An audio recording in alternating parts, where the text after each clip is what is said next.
Hi, my name is Brandon Botzer, and I'm here today to present about the New York City Taxicab dataset, where and when to maximize profits. This is a part of the data visualization course for Penn State's Masters in Artificial Intelligence for summer of 2025. So let's get started here. So we begin with the problem in and of itself. New York City has a lot of taxis. It's like a classic icon of the city itself. There are over 13,000 different taxi cabs, over 50,000 taxi cab drivers, and this isn't counting such app services as Uber and Lyft.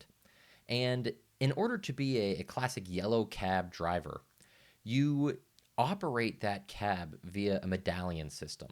You physically buy a medallion, and through the application and purchasing process, this gives you effectively a license to operate a New York City yellow taxi cab. The issue with this is that there are a limited number of medallions in circulation. They don't just print an infinite number of them, there's only so many out there. And because of this, this creates kind of a secondhand market with scarcity into it. And as a result, to buy a medallion, it might cost a driver anywhere between $100,000 and $200,000. But that's kind of current prices.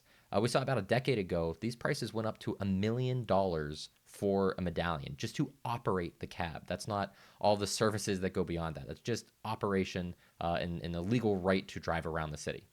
So if you're a cab driver and you're spending 6 or maybe even 7 figures for a medallion, it's pretty imperative that you figure out where you should be driving this cab in order to not only make the money back to pay off the medallion, but also make some money so you can feed yourself and your family. So that is what we're dealing with here in the congested New York City area. So our business goals here and what we're designing a Qlik dashboard for is where should a taxi cab driver be driving to make the most money? And if we kind of think about that for a second, what would be helpful knowledge sources that would help with this? Well, we might want to know what pickup regions make the most money. Is it going to be near Central Park? Are we in Manhattan? Are we in the financial district? Is it an airport? What does an actual trip look like? So maybe an average trip at one of these locations. This might be important because, how much money can I expect as a driver to make at one of these pickups? And do I have the correct vehicle for a pickup? Whether that be a car, an SUV, a minivan. And with all of this going on, how does the actual time of day, morning, afternoon, evenings, and even the time of year, are you in the summertime or wintertime, play an effect on all of our taxi cab driving experiences and where we should be in order to actually make this money. So that's what we're setting out to do here. We're trying to solve these 3 business goals or this one big question using this kind of knowledge of information to have here. So that's what we're going to try to inject into the Qlik dashboard and use it to help us out. So when we take a look at thinking about these business goals, we first need a data set. And for this, we just need some TLC, that is the Taxi and Limousine Commission of New York City. They actually keep logs of every single cab trip that occurs in a TLC cab. Every yellow cab, every green cab, and they'll take cumulative reports of all of the Uber and Lyft rides that occur in the city.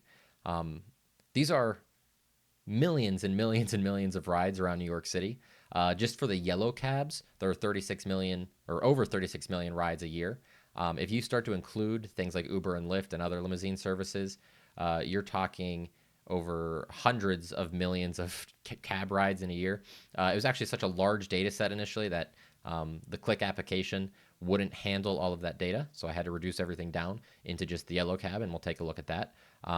But this trip data consists of metadata for pickup and drop-off times and locations, the cost, which is further broken down into what's your actual fare total, what are the different fees, from airport fees to surcharge congestion fees, what kind of tolls may you have incurred crossing bridges or in different areas, tips to the driver, and anything of that nature. It's all the money that's being spent. And this data, it by itself, it is not clean. So I had to go through an extensive cleaning process for it.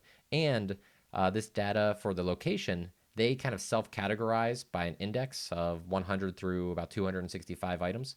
None of those are actually being able to be read by Qlik. So I had to go and scrape all the lat longitude pairs for actual what locations are these pickups taking place in and throughout New York City. So there was a bunch of actual data scrubbing and cleaning just to get a data set that is usable for what we're about to do. So once I had that data set, I developed this dashboard. This dashboard consists of a few different items here. And if you're just taking a look at it on the right, we'll see that a few things immediately jump out to us. We have two of these very nice, colorful geographic plots. They're slightly different, and that's why there's two of them here. I'm kind of using a small multiples idea. And if we kind of take a look at this, your eyes are immediately drawn to these plots. They're some of the most colorful things here, especially this KDE of the fair amounts through the city. And if we're classically reading left to right, our eyes go from these plots to the box plot, which is a little bit information heavy. So we might not immediately analyze that, and that's fine. If we take a cursory glance, we see, hey, that looks about the same. I'm moving on. And then readers' eyes will often either moving downward, slide back to the start of this graph because you need to do that, or they'll just jump down to the left as you're classically reading a book. And either way, your eyes take you back to this KPI of the average total fare and the average passenger count, which is very important for us. And then we'll nicely scan back over this combination graph down here. Now, a neat thing about this combination graph, it is containing two items here. It's containing the total number of yellow cab trips that occur each hour in New York City. And, this number is in the hundreds of thousands here because there's many, many trips occurring. And then these dots here represent the average trip cost within an hour.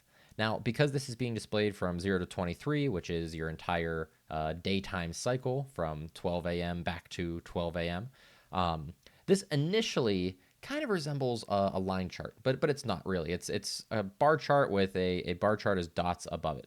But because it's initially displayed by default in this kind of format, we can get a quick perspective of, hey, like over time, this is what's happening. And then we can narrow things down using that bar chart there. And something that's easily overlooked, and intentionally so with this dashboard, are the filters on the left here. These are unobtrusive. If you're just kind of taking a first look at this, this is the information we want you to see, kind of going through it. But we can filter down by month and by the pickup time from 12 a.m. to 11:59 p.m., so the whole 24-hour cycle here. So that's what we're looking at with the dashboard. Now, let's see a live demo. So in this demo, remember, we're looking for where can I make the best profits and what should a trip look like? What seasonable items should we be aware of, summer, winter? And is there anything that could help people other than taxi drivers?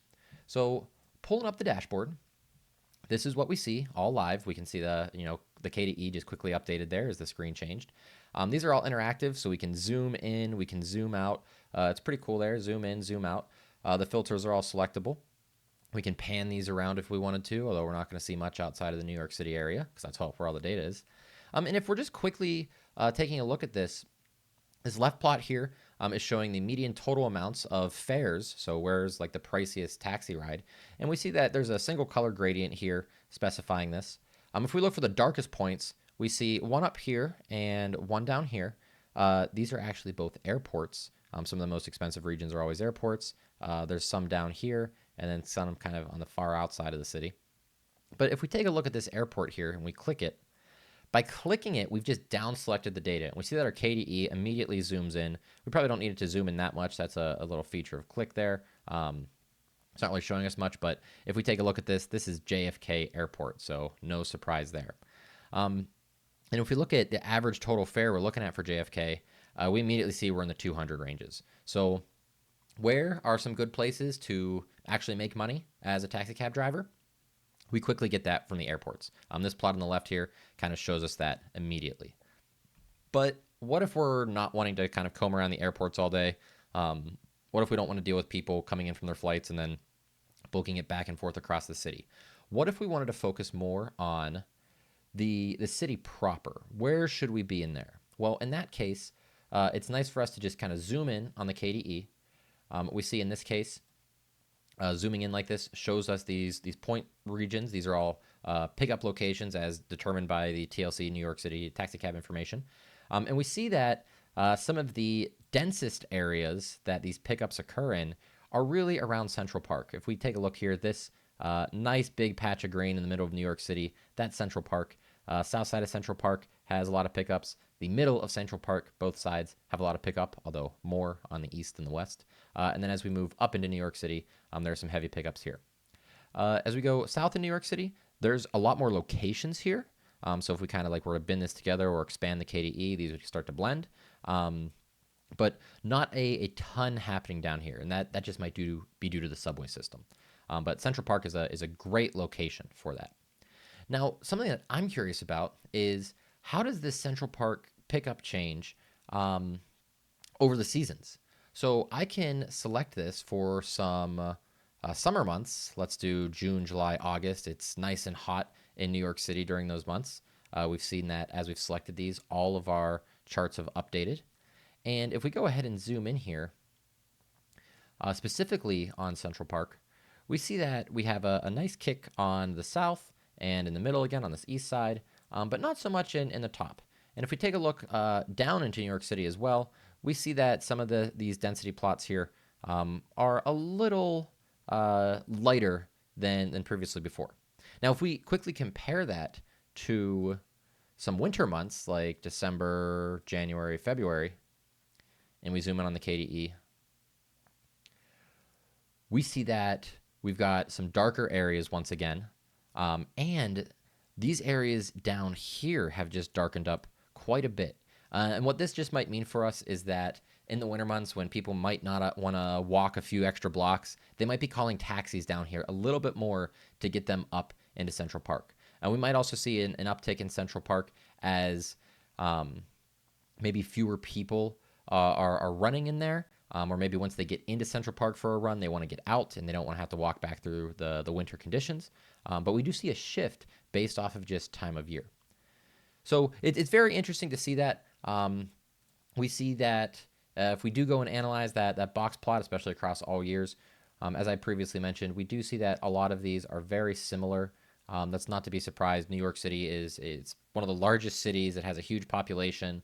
It's not like half the population leaves at any point in time. So it's not surprising to see these are generally static in their 5 statistic summaries.